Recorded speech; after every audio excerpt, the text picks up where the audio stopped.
Go, Jack. Thanks, Jen. Dr. Fauci said that he's not going to the White House Correspondents Dinner, citing COVID concerns. Obviously, he's the president's chief medical advisor. As far as we know, the president is still planning to attend. How should people understand Dr. Fauci's decision versus the president's decision? And is there any concern that the president would be seen as not following the science in some way?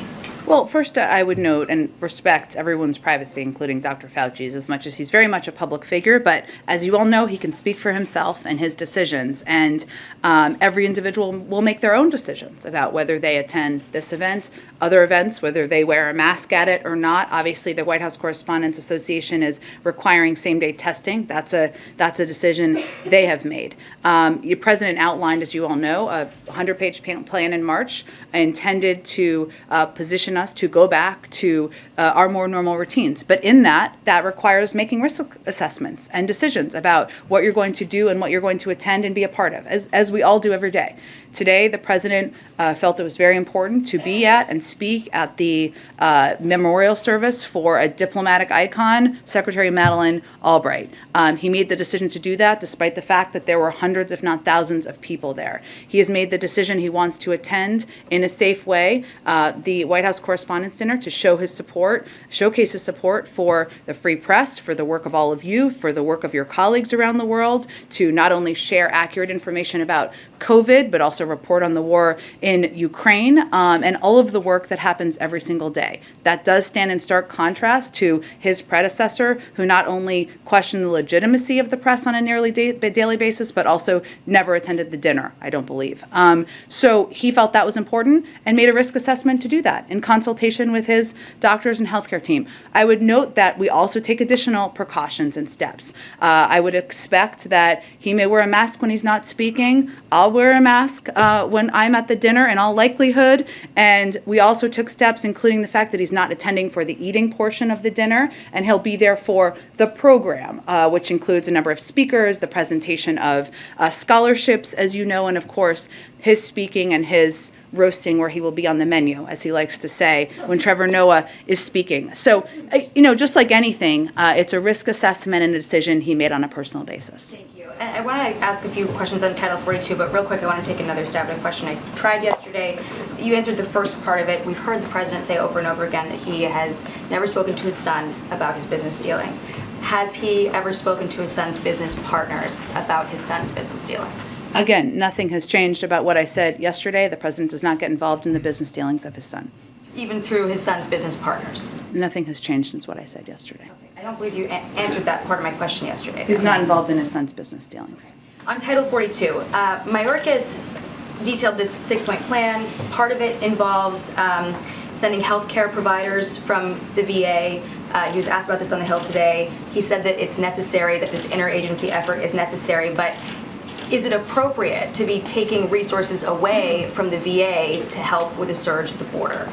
Again, these decisions and discussions about what resources are possible are made through the interagency process, and clearly having support and resources for our nation's veterans is a top priority to the president. But we also want to take steps we can at the border, even as we anticipate an increase in migrants coming to the border, to keep the American people safe, and this is part of that effort.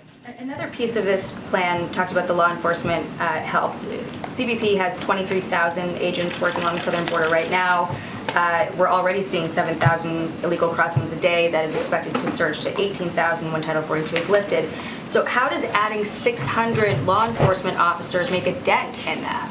Well, I would say, Jacqui, that one of the reasons that Secretary Mayorkas is participating in the important, democratic process of testifying on the Hill is to answer the questions of exactly how the resources he's requesting and they have identified as needing to address this potential increase will help address that. So I would point you to his many hours of testimony today and tomorrow. And then there's been reporting that Speaker Pelosi is unhappy with the way that the White House has handled Title 42 and worried that if it comes up for a vote as part of a Ukraine package, that Democrats wouldn't have the votes to defeat that. Does the White House share that concern, and what do you make of Pelosi seeming to be kind of shaky on just how close she is with the White House on this decision?